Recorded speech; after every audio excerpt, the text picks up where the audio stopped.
אתם מאמינים שטיפולים יוכלו לעזור לכם? טיפולים בחרדה, דיכאון, דפרסונליזציה, דריאליזציה, כל טיפול, אפילו טיפולים רפואיים. אתם כרגע נמצאים באיזשהו טיפול שאתם מאמינים שיכול לעזור לכם או לא ממש, יש לכם ספק. אתם עם מטפל שאתם מאמינים שיכול לעזור לכם או לא ממש, יש לכם ספק.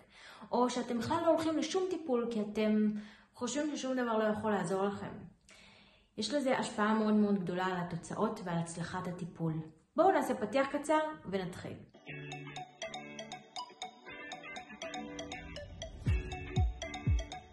שלום וברוכים השבים לערוץ היוטיוב שלי, אני ברדדי ואני מאמנת להתמודדות עם חרדה, דיכאון, דפרסונליזציה ודריאליזציה. והיום בסרטון אני רוצה לדבר על החשיבות של להאמין בטיפול. אם יש ספק, אין ספק. זה מאוד מאוד חשוב. הרבה פעמים אנשים מחפשים את המטפל הכי טוב, הטיפול הכי טוב, איפה, מה אתם ממליצים? והסוד הוא במי אתם חושבים, מאמינים שיכול לעזור לכם. לזה יש הרבה יותר השפעה מאם המטפל הזה טוב או הטיפול הזה טוב. גם כדאי, רצוי וחשוב שהטיפול יותאם לבעיה, כי אם בעצם המטפל לא מטפל במקור הבעיה, אלא במשהו אחר, אז זה לא באמת ייצור איזשהו אפקט. שמעתי כבר על כל מיני טיפולים שבהם אין באמת טיפול בבעיה עצמה, אלא כל מיני דברים מסביב, ובאמת אין תוצאות, גם עם כמה שאנחנו מאוד מחוברים למטפל וסומכים עליו ומרגישים גם באמת הקלה. באמת ההקלה היא פסיכולוגית ויש לה משמעות מאוד מאוד גדולה, ולכן מאוד מאוד חשוב, וזה החלק הכי גדול, באמת להאמין בטיפול ובמטפל, לסמוך עליו. יחד עם זאת, אם הטיפול לא כל כך מתאים, זה לא ייתן את התוצאה הרצויה הסופית. אבל באמת הדבר שהכי הכי חשוב הוא באמת שאנחנו נסמוך על המטפל ועל הטיפול. אם יש לנו ספק, אפילו הכי קטן, הטיפול לא יצליח. ואני רוצה גם לספר לכם סיפור אמיתי כדוגמה. הגיעה אליי מישהי לשיחת ייעוץ, ובשיחת ייעוץ המלצתי לה על שיטת טיפול מסוימת, ככה מי שלא מתאים לתהליך איתי, אני ממליצה איזו שיטה ללכת לטפל ומה בדיוק לעשות, נתתי לה הכוונה.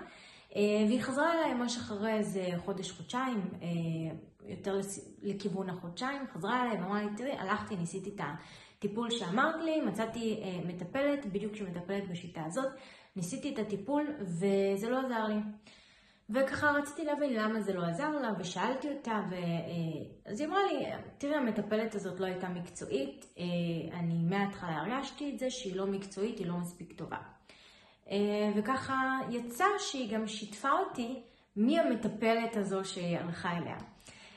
ומה שהיה מצחיק שהמטפלת שהיא הלכה אליה, זו הייתה המטפלת שלי בזמנו.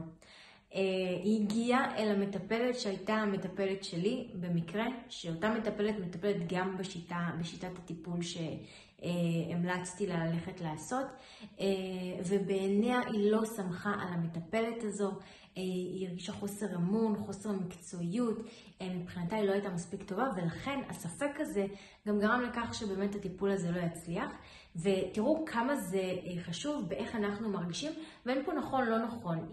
המטפלת הזאת עשתה עבודה מעולה איתי, ואני מאוד הייתי מרוצה ממנה, וזה רק מראה כמה זה מאוד סובייקטיבי, וכל אחד מרגיש שהיא מטפל בצורה אחרת.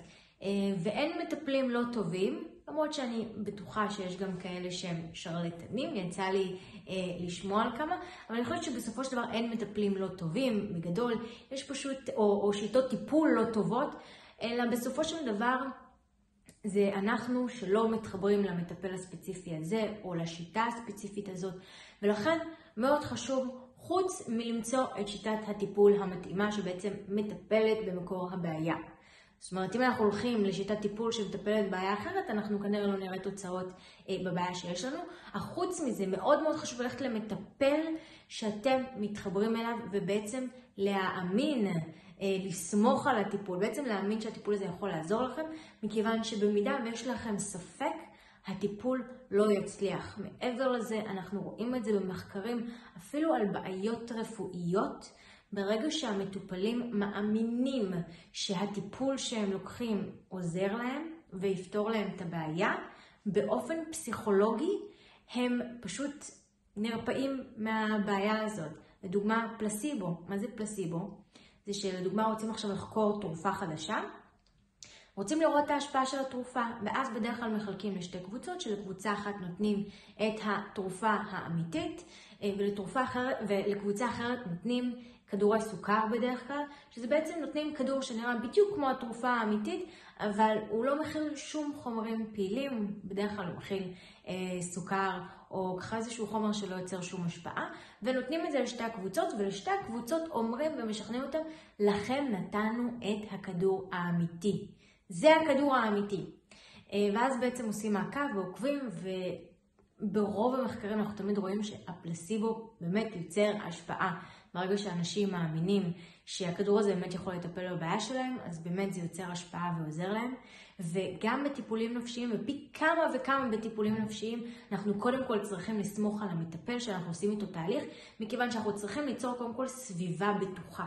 אם אין סביבה בטוחה עם המטפל, אם אני מטיל ספק במטפל, בשיטה שלו, או לא משנה מה, בדבר הזה, אז בעצם אין סביבה בטוחה, אני לא יכול להתמסר, אני לא יכול להיזרק פנימה ופשוט לבטוח בו ולסמוך עליו, לעקוב אחרי השיטה שלו וללכת איתו, וגם בנוסף באופן פסיכולוגי אני לא אוכל לפתור את זה, מכיוון שבאופן פסיכולוגי אני אטיל ספק. אז גם לא יהיה לי את הביטחון ואת האמון שצריך ליצור במסגרת טיפולית, וגם בנוסף אני באופן פסיכולוגי לא אוכל לקבל שום פתרון, מכיוון שיש לי ספק בכלל בהאם הוא יכול לעזור לי. וזה אחד הדברים הכי חשובים ברגע שאנחנו מאמינים בטיפול, זה הצעד הראשון באמת להצליח. אם אנחנו לא מאמינים בטיפול, אנחנו כנראה גם לא נתמסר, אנחנו נהיה תמיד בהתנגדות. כל דבר שהמטפל יגיד לנו, אנחנו נגיד לא, לא, לא, הוא לא מבין, הוא לא יודע, אנחנו נהיה באיזושהי התנגדות.